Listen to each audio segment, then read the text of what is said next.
Okay na. Sige na, okay na. Gets ko na yung point na yun.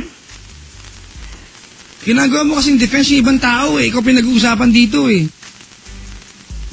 Diba? Alright. Angelica, ilang beses kayo lumabas ng lalaki? 2. Plastic. Ganito, Angelica. Alright? Konti na lang babagsakan kita ng phone. Alam mo kung bakit?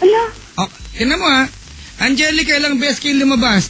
2. Hindi mo kayang bilangin ng agad-agad? Isa December pa. Dalawa, nahirapan kang bilangin? Diba, ang point ko dito, nagsisinungaling ka mo, nag-iimbento ka ng bilang. Kasi Angelica, ang dalawang beses na paglabas, hindi mo pwede makalimutan, 2 lang yan eh. Malilito ka pa? Ilang beses kayo lumabas? 2. Yun. Plastic. Angelica, I'm not saying this para kutsain kita, okay? That's not my point, alright? You wanted my opinion, di ako plastic na tao, alright? I hope you appreciate that. I do. Okay, ganito. You are a girl. At kahit anong gawin natin, you have to give yourself respect before kayo respect ng ibang tao. But that's beside the point. My point is, learn to read between the lines. Kung ayaw sa'yo, once naman kang i-date. Ang mga lalaki, we are naturally territorial. Pag gusto namin ng girl, babakuran namin yan. Walang exemption. Pag gusto namin ng girl, babakuran namin yan. We will not let another guy, diba, lumapit sa girl na gusto namin. Bakit namin hahayaan yun? Diba, ang lalaki pinanganak na possessive. Territorial kami, ang amin lang. Ganun na, generally, mga kaibigan, hindi po lahat, generally. Once aman kanyang i-date, gusto ko ba ng lalaking yun? O wala lang siya magawa ng araw na kaya dinate ka niya? Hindi ko alam. Hindi pa rin alam? Kasi sabi mo, pangarap lang yun, kasi gustong gusto mo. At saka sabi mo, territorial kayo, di, siguro nga hindi. Di hindi ka na gusto. Yun lang, bastard ka.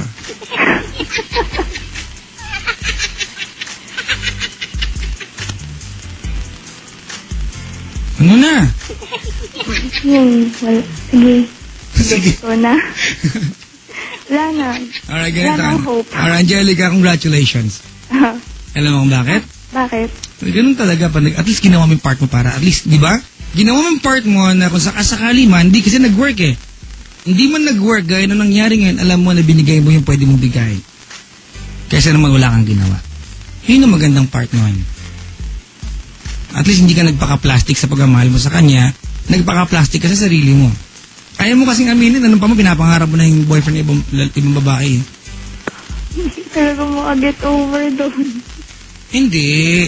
Hindi maka-get over? Kung nakanta ba yung gano'n gusto sabihin sa kanya? Huwag na. Dali na. Ano sasabihin ko? Ikaw, ikaw po dyan pangalan. Ayaw. Nag-kiss ba kayo ng date kayo? Hindi, Saan kayo nagpunta?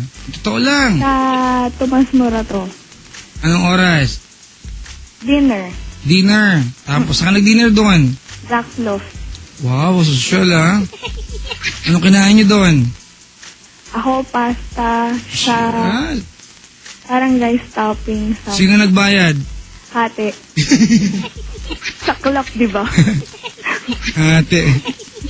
Totoo. Hati ba talaga? Ikaw nagbayad? Hati. Magkano mabili nyo kasi? Hindi ko alam eh. Parang 400 something. Hati pa, Sino nagaya ng date? Ngayon na naman tayo. Hindi ko na maalala. Ay, nako. Twice lang kayo. Lalaking napaka-importante sa'yo, hindi mo maalala kung nag-aya ng date? Siya nga ata. Asal!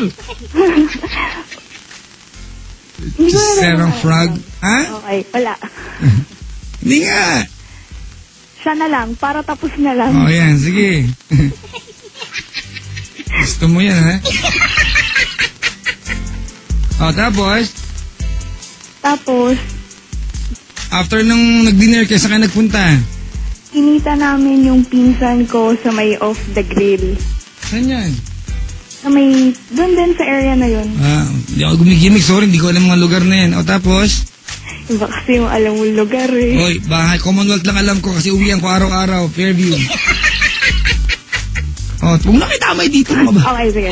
Basta yun. Sampal pa ako sa boot ngayon. Noon, after noon, hinatid na niya ako sa bahay. Ganon. Ganon. Tapos, December yan, di ba? February, nag-date kayo ulit. Sino kaya? Teka, yan naman tayo. Teka lang, iniisip ko nga. Sige na, paplastikin mo lang din ako. Wag na. Tapos, saan nagpunta? Techno Hub. Techno Hub? Oo. Wow, alam ko yan. May malaking bolang may kulay dyan. Tama. Kita mo? Saan kayo kumain doon? Kebab. Kala ko sa 7-Eleven. Ay, mini-stop. Yung nagbayad? Hati. Okay, ganito now it gives you the impression na hindi naman siya nagaya ikaw. Kasi kung siya nagaya ng date, di ba, obviously, magbabayad yan. Di ba, pinaplastic mo na naman ako? Napakalaki yung plastic. Alright, ganito, Angelica, kayo mga lalaki, when we invite someone for a date, magbabayad kami. At hindi kayo mag-iimbita ng babae para i-date kung hindi namin kayang bayaran yung orderin namin. Itchusera ka. Di ba? Nahuhuli ka eh. Sige na naman para sa kanya, para matapos na to. Ayun, kaya wala akong sinabi before kasi mas importante sa akin na maging friend kita kaysa magsalita ako. Plastic! Ayun. Anong gusto mo magsalita ako tapos mawawala sa edi ano pa? Mas importante. Masarap isang friend eh. Ay, naku. Hindi lang ako yung nagsasabi nun. Sige lang. Anong gusto mo sabihin ko? May galit yung mga rebelde, Ayun na, laka.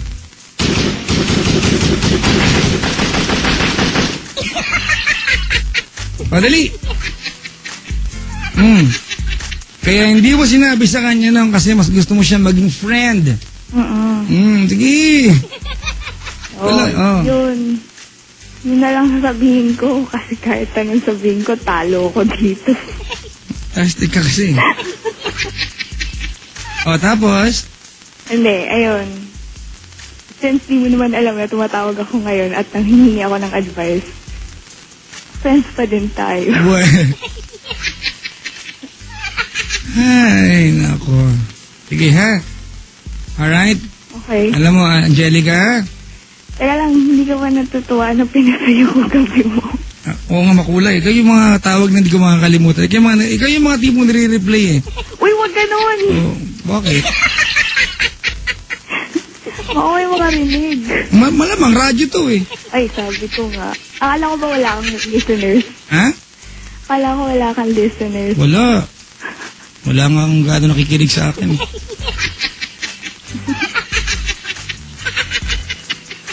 Papa Jack, mahina kang investigador, hindi mo mapaamin ng plastic. Obvious naman, huwag na paaminin. Salamat sa pagtawag, Angelica. Okay. Alright, Angelica? I mean, you can always lie to someone. Sa akin, alam ko nagsisinungaling ka ngayon. Pinlastic mo ako ng big time. Pero sana sa sarili magpakatotoo ka. If you like someone, it's not a crime na sabihin mo yan. Especially kung, di ba, kung baka yun yung huling pagkakataon na masabi mo yan. Wait lang. Ma? Jerome! Yung mga sinampay kasi hindi mo kinuha. Hindi, yung computer. Computer. Social may computer kayo? Ay, wala ka? Ha? Wala kang computer. Wala. Ano naman, coaching nga doon, hindi ko nabayaran eh. Ay, wala ko. Sabi sa TV. Computer. Wala akong computer. Wala akong Facebook. Ba't meron kayong computer? Meron. Broadband? Oo. DSL lang. May gate yung bahay nyo? Meron. Meron? Meron. Screen door? Meron. Meron kayo? Meron. Yaman. Ice cream sa ref? Wala. Mahirap. Pero nagkakaroon kayo niyan? Minsan. Pwede mayaman. Nagkakaroon eh. Chandelier, meron kayo? Ay, wala. Wala. Bakit? social yan, di ba? Pag chandelier, di ba? Isang floor lang yung bahay namin, di ang baba nun. Bakit ako nga? Isang kwarto lang, may chandelier ako eh. Diba? For the record, 16 ang pin light sa tinitirahan ko. Di ba? Ang kulit no, 16 na pin lights, 3 chandelier. Oh. Hindi mainit. Wala lang, showroom ng ilaw yun eh. Ba't ba? Naka-tiles kayo, linoleum. Hindi ko alam. Ano tawag dito? Hindi alam mo. Parang marble. Marble! Sosyal, parang Star City lang. Talaga? May doorbell kayo? Ay, wala. Wala. Bakit wala? Hindi ko alam. Hindi mo alam. Computer, ano? Ganda computer nyo? Isa. Lagi na sagot. Sige, ha? Ilan? Ano ba sabi mo? Nagbayad na ba kayo ng bill na Miracle last month? Oo. O, ganun. Sige. Sige. Ako hindi pa eh. Salamat sa pagtawag sa akin, ha? Salamat. Napasaya mo ako. Hindi kita makakalimutan. Kalimutan mo na. Oo nga, parang gusto ko nga eh. Sige. I fully support you. Salamat sa pagtawag. Salamat. Angelica. Salamat, hindi ka pikon, ha? Okay. Alright, Angelica ng QC 22 Anyos, plastic po siya. Hindi siya nagagalit, tawagan siya nun. Kasi i-deny lang din niya sa atin lahat yan. Uy, may nag-text sa akin. Teka lang ha, may mga load to mga to. Yung mga taga-OB van, di siya sa stress siya magaling magtahi ng istorya. Di kaya sa stress. Alam niyo sa stress? Taylor, di ba?